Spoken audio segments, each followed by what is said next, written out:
जो इंसानियत है वो बिल्कुल ख़त्म हुई हुई है। किस तरीके से बर्बरता दिखाई गई, किस तरीके से बच्चों को पीटा गया और कोई ऐसी चीज़ नहीं थी जो इन्होंने छोड़ दी, चाहे वो आंसू गैस हो, चाहे वो डंडे लाठी हो, चाहे इलेक्ट्रिक टेज़र्स हो, तरह तरह की चीज़ों से बच्चों का उत्पीड़न किया। हम चर्चा चाहते हैं लेकिन इनकी शर्तों पर तो हम चर्चा नहीं करेंगे।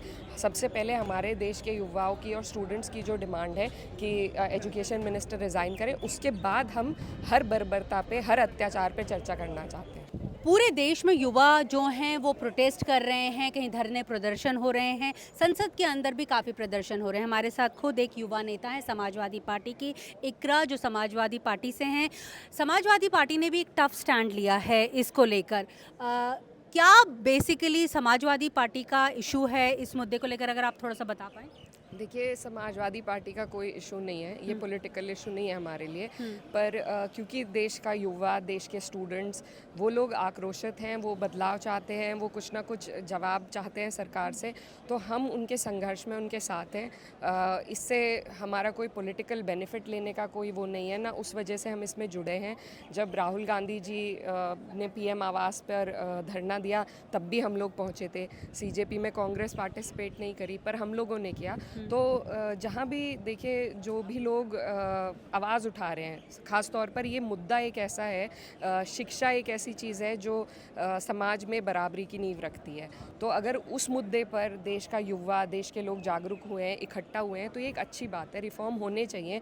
जिस तरीके से शिक्षा को एक व्यवसाय बना दिया गया है प्राइवेटाइजेशन के तहत, तो वो जो बराबरी की बात थी वो अब नहीं रही है। तो बदलाव बिल्कुल होना चाहिए। और जिस तरीके से पेपर लीक हुए हैं, अभी हम सुन रहे थे, जो सरकार में बैठे लोग हैं वो कह रहे थे कि अलग अलग स्टेट्स में जो पेपर लीक हो रहे हैं उन पर भी चर्चा होनी चाहिए। ये सरकार हमेशा यही करती है कि बात को डिफ्लेक्ट करने के लिए, कांग्रेस के टाइम में ऐसे हुआ था, उस जगह ऐसे हुआ था, बात वो नहीं है। बात ये है कि आपके सिस्टम में लीक है, फॉल्ट है, उसको हमें चेंज करना चाहिए, उसको सुधार करना चाहिए। और वो सुधार मांगने के लिए, उसमें अकाउंटेबिलिटी सेट करने के लिए ही हम सब इस आंदोलन के साथ लगे हैं। और एनटीए जो है, नेशनल टेस्टिंग एजेंसी, वो नेशनल एजेंसी है, वो किसी स्टेट से रिलेटेड एजेंसी नहीं है। और अगर इतनी बड़ी जिम्मेदारी वाली एजेंसी के दो बार नीट के पेपर लीक हो जाएं, तो ये बच्चों के साथ, उनके फ्यूचर के साथ खिलवाड़ है, उनके जज्बातों के साथ खिलवाड़ है। और ये बिल्कुल नहीं होना चाहिए। बहुत शर्म की बात है। हम अपने आप को विश्व गुरु बताते हैं, हम अपने आप को हम इतना गौरव भारतीय होने में महसूस करते हैं, और हमारे बच्चे आज पुलिस वालों से पिट रहे हैं। क्या ये पुलिस हमारे लिए नहीं है? इनको भी समझना चाहिए कि ये लोग भी एग्ज़ाम्स देकर आए हैं, कॉम्पिटिटिव एग्ज़ाम में पास होकर ही पुलिस में आए हैं। तो उसके बाद भी इनकी जो इंसानियत है वो बिल्कुल ख़त्म हुई हुई है। किस तरीके से बर्बरता दिखाई गई, किस तरीके से बच्चों को पीटा गया, और कोई ऐसी चीज़ नहीं थी जो इन्होंने छोड़ दी, चाहे वो आंसू गैस हो, चाहे वो डंडे लाठी हो, चाहे इलेक्ट्रिक टेज़र्स हो, तरह तरह की चीज़ों से बच्चों का उत्पीड़न किया है। पैलेट गन्स तक इस्तेमाल हुई हैं। और यहाँ पर हमने देखा कि नॉर्मल गन्स की भी तैयारी चल रही थी। और कई पुरुष, सबसे बड़ी बात है जो मुझे सबसे बुरी लगी, कई पुरुष जो पुलिस वाले थे, उन्होंने महिलाओं को खुद थप्पड़ मारे हैं, डंडे से उनके प्राइवेट पार्ट्स पे मारा है, एक तरीके से मोलेस्ट करने का प्रयास हुआ है। और ये बिल्कुल नाकाबिले बर्दाश्त चीज़ें हैं। और डीसीपी लांबा एक हैं जो आइडेंटिफाई भी हुए हैं, उनके लिए भी हमारी मांग है कि उनको हटाया जाए, निष्कासित किया जाए, और पुलिस वालों को ट्रेन किया जाए कि एक सेंसिटिविटी के लिए, मानवता के लिए। यही हाल नाज़ी जर्मनी में भी हुआ था। और उस वक्त भी पुलिस वालों ने ये कहकर पीछा छुड़ाना चाहा कि हमने तो सिर्फ ऑर्डर्स फॉलो हुए। लेकिन मैं याद दिलाना चाहती हूँ कि फिर न्यूरमबर्ग ट्रायल जो हुआ था, उसमें उन सभी पुलिस वालों को सज़ा भी हुई थी। क्योंकि आप ये कह के ज़िम्मेदारी से नहीं बच सकते कि आपको ऊपर से ऑर्डर्स मिले हैं। वो ऑर्डर्स कितने ह्यूमेन हैं, क्या उन ह्यूमन राइट्स को वो फॉलो कर रहे हैं, वो भी आपको खुद ध्यान में रखना चाहिए। आपकी खुद की भी सोच समझ और सेंसिटिविटी होनी चाहिए। तो ये तमाम चीज़ें हैं। एक बहुत छोटा इस्तीफ़ा है जिसके लिए इस देश का युवा संघर्ष कर रहा है, और बहुत बड़ा कोई डिमांड उन्होंने नहीं आपको रखी। क्यों लगता है कि अभी तक सरकार इस बात को क्यों नहीं मान रही है? इतनी देश में आवाज़ गूंज रही है, तो सरकार क्यों नहीं मान रही है? देखिए, ये अहंकारी लोग हैं। ये हर चीज़ से, क्योंकि इन्होंने कोई अच्छे काम करके ये सत्ता में नहीं आए हैं।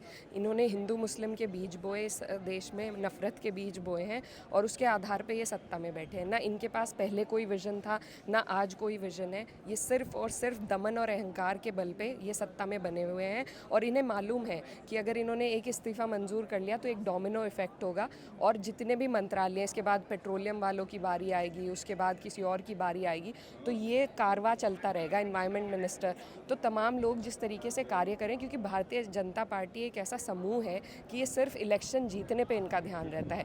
उसके बीच में देश बर्बाद हो जाए, देश की सारी एजेंसीज ख़त्म हो जाए, इन्हें उन चीज़ों से कोई मतलब नहीं है। तो अब पहली बार इतना युवा इकट्ठा हुआ है, जवाबदेही चाहता है, शिक्षा की व्यवस्था में बदलाव चाहता है, तो ये बौखला गए हैं। और अब बस कुछ हमने सुना था सेशन शुरू होने से पहले और इस आंदोलन शुरू होने से पहले कि कैबिनेट रीशफल होगी।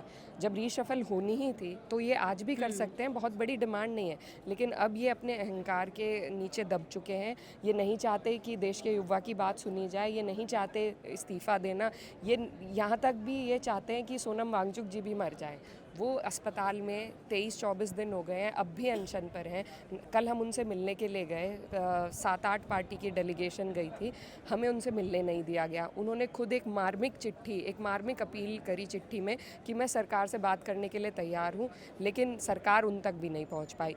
तो सरकार चाहती है कि वो मर जाएं। एक GD अग्रवाल साहब थे, अगर आप जानते होंगे उन्हें, 2018 में उन्होंने 100 दिन का अनशन किया था गंगा मैया को बचाने के लिए। वो मेरी ही लोकसभा से थे, कांधला से। प्रधानमंत्री की तरफ से एक सजेशन आया है कि फास्ट ट्रैक कोर्ट्स बनाए जाएंगे और मतलब अपील की गई, रीच आउट करने की कोशिश की गई है कि सिस्टम को हम पटरी पे लाने की कोशिश कर रहे हैं। देखिए, वो तो लाना ही पड़ेगा, लेकिन एक संवाद की जिम्मेदारी भी सरकार की होती है। जब प्रधानमंत्री जी मन की बात हर हफ्ते करते हैं, जब वो तरह तरह के प्रोग्राम्स करते हैं, झाल मुड़ी खाने दुकान पे चले जाते हैं क्योंकि वोट लेने हैं उन्हें, लेकिन जब वोट के बाद जब जनता उनसे काम के बारे में पूछती है तो उनके पास इतना भी टाइम नहीं है कि वो मणिपुर चले जाएं जहां आग लगी हुई है, या वो छात्रों के बीच, यहाँ से कितनी दूर है, 10 मिनट दूर जंतर मंतर भी नहीं होगा, वहाँ वो जाके बात नहीं कर सकते। क्या उनकी जिम्मेदारी नहीं बनती है? क्या वो अपने किसी मंत्री को नहीं भेज सकते?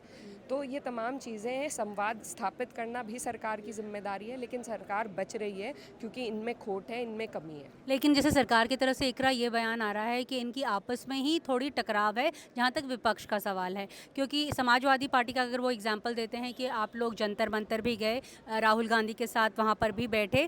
कल जो हमने लोकसभा में देखा था, थोड़ी सी तलखी थी अखिलेश यादव जी के भी बयान में, जब उन्होंने एक स्टेटमेंट वहाँ पर दिया था। इसे लेकर सरकार जो है वो विपक्ष पर हावी होना चाहती है। देखिए, विपक्ष की जिम्मेदारी है कि जो सड़क पर जो मुद्दे ज्वलित हो रहे हैं उनको उठाना सदन में, वो हम अपना काम कर रहे हैं। ये हमारी दिक्कत ना माने, हम सरकार में नहीं हैं, हम लोग विपक्ष के लोग हैं। हमारा काम है सवाल उठाना और वो हम उठाएंगे, और उसमें हमारी किसी से क्या तालमेल है वो इनकी दिक्कत नहीं है। ये लोग सरकार में हैं, इनकी जिम्मेदारी न सिर्फ अपनी पार्टी की है बल्कि पूरे देश की है। तो आज देश में जो भी लोग परेशान हैं, जो लोग सवाल पूछ रहे हैं, वो हमसे नहीं पूछ रहे हैं, वो इनसे पूछ रहे हैं। तो ये जो डिफ्लेक्ट करने की कोशिश कर रहे हैं हम पर, तो यही इनकी जो चालबाजियां हैं अपने आप को बचाने की, ये पहले अपनी जिम्मेदारी, जो जिन मंत्रालयों में ये लोग बैठे हैं, जो पूरे देश की जिम्मेदारी इनके कांधों पर है, उसका जवाब दें।